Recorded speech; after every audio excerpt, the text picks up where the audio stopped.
Chers téléspectateurs, nous espérons que vous l'avez compris ensemble avec nous.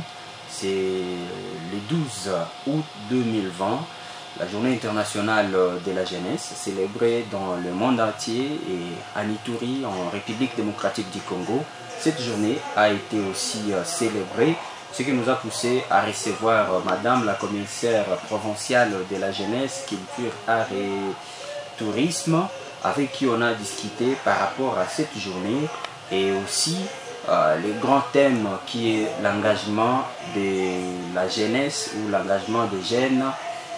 Et on a discuté par rapport à ces sujets. Nous allons souhaiter que vous puissiez au moins la suivre afin de comprendre qu'est-ce qu'elle a dit et qu'est-ce que nous devons retenir sur ce qu'elle a dit. C'est là bien sûr avec le savoir de notre réalisateur Moussa Maxen. C'est bien sûr 243art.com. Merci. Je suis Madame la commissaire provinciale en charge de la jeunesse, sport et loisirs et tourisme. Je m'appelle Madame Irène Vaweka. L'arrêté est sorti le 1er juin et j'ai pris mes fonctions le 9 juin.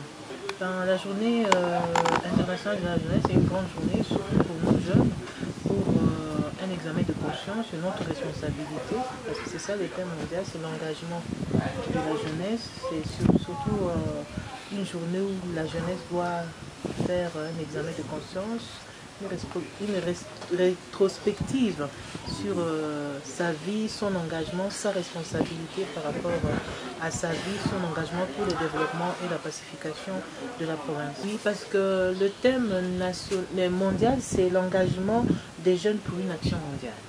Et quand même, nous avons ce droit de réadapter par rapport au contexte. Et par rapport à notre contexte, à nous, Ituriens, nous avons parlé de l'engagement de la jeunesse iturienne pour une action de la pacification et pour le développement de la province de l'Ituri.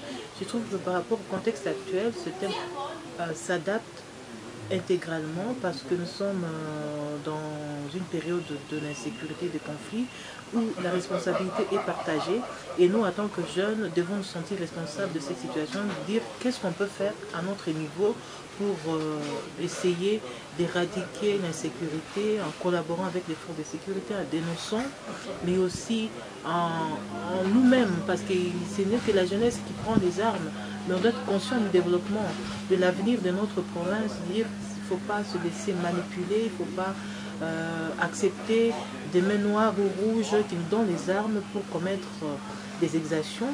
Nous devons penser au développement, à nos frères et sœurs qu'on tue, qu'on élimine. Nous devons être conscients parce qu'on est jeune, on est l'espoir de demain et cet espoir, nous devons commencer à bâtir ça maintenant. Oui, dire qu'il n'y a pas de jeunes dans le gouvernement, je suis témoin, je suis moi-même jeune et je suis dans le gouvernement et le gouverneur a lui-même ouvert beaucoup de brèches comme les commissariats adjoints, il y a aussi les délégués où la jeunesse est vraiment représentée. Mais au-delà de ça, j'exhorterai à la jeunesse aujourd'hui, parce que le thème dont nous venons de débattre au Conseil provincial, il n'y a pas que l'emploi qu'il faut aller chercher. Il faut pas tout le monde, il n'y a pas assez de place pour tout le monde au gouvernorat. Nous devons penser à l'entrepreneuriat. Comment entreprendre, comment avoir une idée, une passion qu'on va mettre en idée, on va élaborer un projet, on va essayer de voir comment entreprendre, commencer petit pour devenir grand.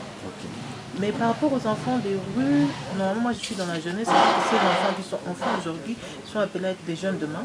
Nous devons aussi prendre des mesures pour essayer d'éradiquer. Comme je l'ai dit, je suis là à 2 mois. À 2 mois, il y a des commissariats. Madame Alacha, Jean Alacha, qui est commissaire en genre, famille et enfants. Il y a plus d'enfants dans la rue. Il y a aussi le ministère de fonction publique. Je pense qu'on pourra, comme on est tous du gouvernement, nous mettre ensemble pour voir comment éradiquer cette situation et comment étudier plusieurs pistes de solutions pour encadrer ces enfants dans les sites déplacés. Mais ce qui reste prioritaire, c'est la sécurisation. Et chacun doit rentrer chez lui, les déplacés doivent rentrer dans leur territoire pour exercer leur activité champêtre, l'agriculture et autres.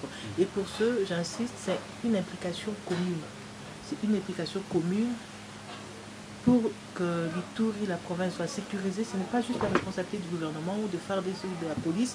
Même au niveau de la ville de Bunia, il y a insécurité, il n'y a pas qu'en province. Alors la responsabilité est partagée. Chacun est responsable à son niveau.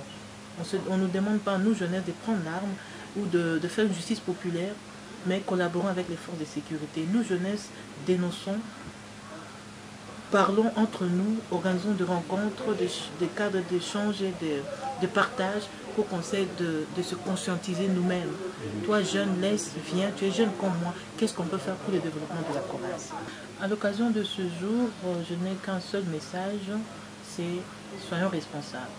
Et l'avenir de ce pays, de cette province est dans nos mains. Et demain, nos parents ne seront pas là, ce sont nos cadets, nos enfants qui verront ce qu'on a fait et qui suivront le chemin. Et si aujourd'hui nous ne nous impliquons pas pour le développement, nos enfants, quel chemin, quel exemple prendront-ils? Et ensemble, soyons unis, main dans la main, comme les gouverneurs prennent toujours, et tout le monde, et tout le monde. Merci beaucoup. Merci. Voilà.